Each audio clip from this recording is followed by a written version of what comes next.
As we begin studying the Torah anew this week in Parashat Breshit, reviewing the magnificence of creation and the designation of Adam and Eve as the pinnacle of all creation, it dawned on me yet again how ignorant we are of ourselves. We'll never really understand this maddening and magnificent creature we call the human being. With all of our millennial efforts to comprehend our nature, in truth, we've hardly scratched the surface of self-knowledge. The poet who wrote Psalm 8 asked, Adonai Adonenu, ma enosh ki tizkerenu uven adam ki tifkedenu? O God, what is the human creature that you remember us? And what is man that you are mindful of us? You have made us little lower than angels and crowned us with glory and honor.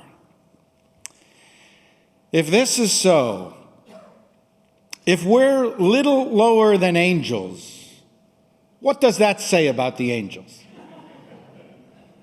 If we're crowned with glory and honor, why do we commit such horrendous acts?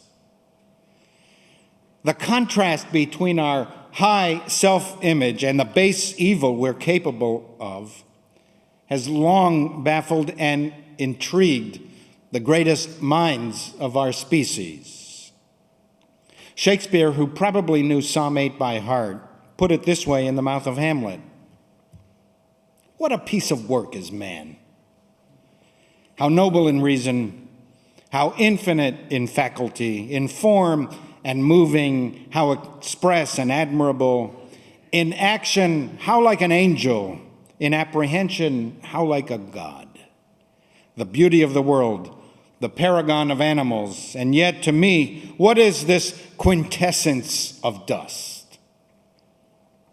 How to explain this quintessence of dust we call the human being? The oracle of all American knowledge, Mark Twain, wrote a sparkling essay he titled The Character of Man. Twain never flinched from peering deeply into the human soul, and usually he didn't like what he saw there. Concerning man, he wrote, he was not made for any useful purpose. He was most likely not even made intentionally. His working himself up out of the oyster bed to his present position was probably a matter of surprise and regret to the Creator. We are the tail end of a tapeworm eternity of ancestors, a decayed and rancid mush of inherited instincts and reaching. Man, wrote Twain, was made at the end of the week when God was tired. Of all the creatures that were made, he wrote, man is the most detestable. Of the entire brood, he is the only one, the solitary one that possesses malice. Malice is the basis of all instincts, the most hateful, Twain wrote. That one thing puts him below the rats and the grubs. He is the only creature that inflicts pain for sport, knowing it to be pain. All creatures kill, but of the whole list, man is the only one that kills for fun. He is the only one that kills for revenge. Dostoevsky had similar misgivings. People sometimes talk about man's bestial cruelty, he wrote in The Brothers Karamazov, but that is being terribly unjust and offensive to the beasts. A beast can never be as cruel as a human being, so artistically, so picturesquely cruel. A tiger simply gnaws and tears, and that's the only thing it knows. It would never enter its mind to nail people to fences by their ears and leave them like that all night, even if it were able to do such a thing. To look at ourselves truthfully, is to confess that we are a baffling mixture of noble and base impulses, little lower than angels, crowned with glory and honor, and at the same time, seemingly the tail end of a decayed and rancid mush of inherited instincts. Human beings are such a piece of work. We are merciful, we practice friendship, we give and receive love, yet often darkness eclipses our splendor. Most devious is the heart, wrote Jeremiah. Who can fathom it? We are capable of admiration and envy at the same time. We can express compassion and ego in the same act.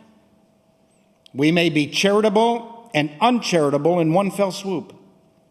For every noble impulse in us, it seems that an equal and opposite impulse drags us down. It's human nature itself that causes our misery. Religion, philosophy, political systems, these are the justifications and excuses. As we are on the eve of an historic election, it's worth remembering that political ideas in and of themselves are not the cause of destruction. Rather, it is malice, avarice, pride, ambition, revenge, lust, the urge to power, domination, and conquest. These are the source of misery that we inflict on one another.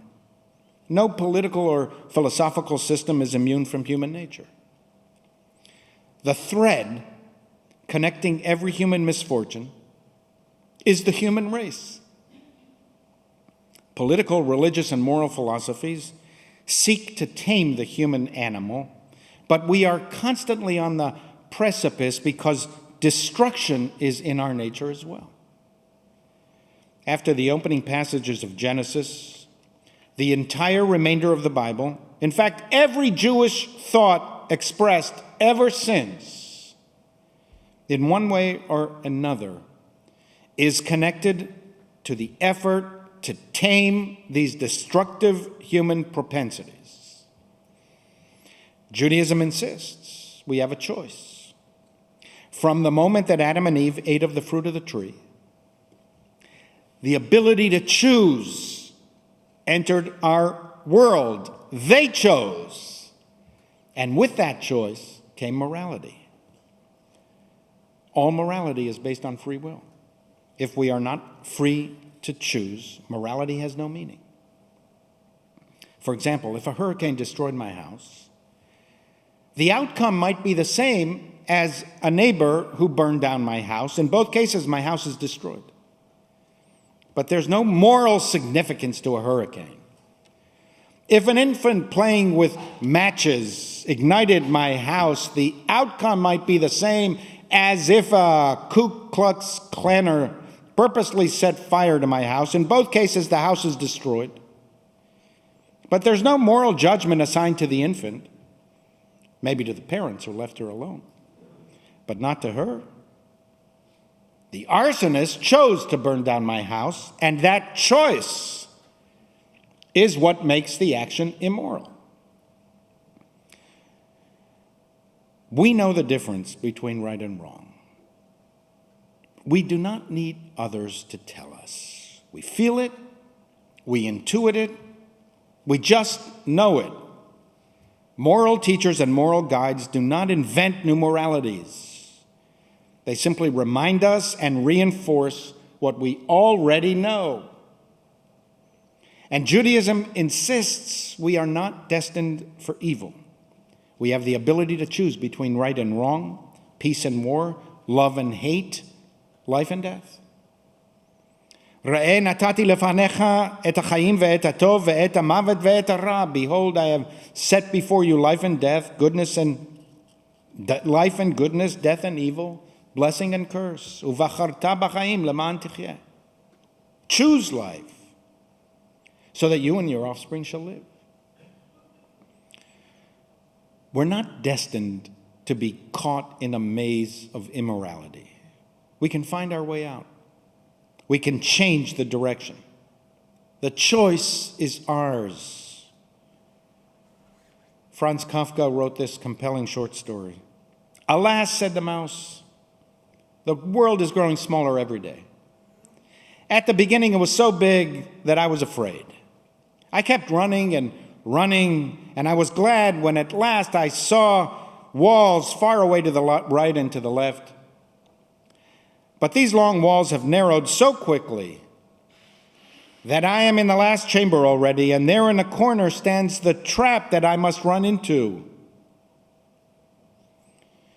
You only need to change your direction, said the cat, and ate it up.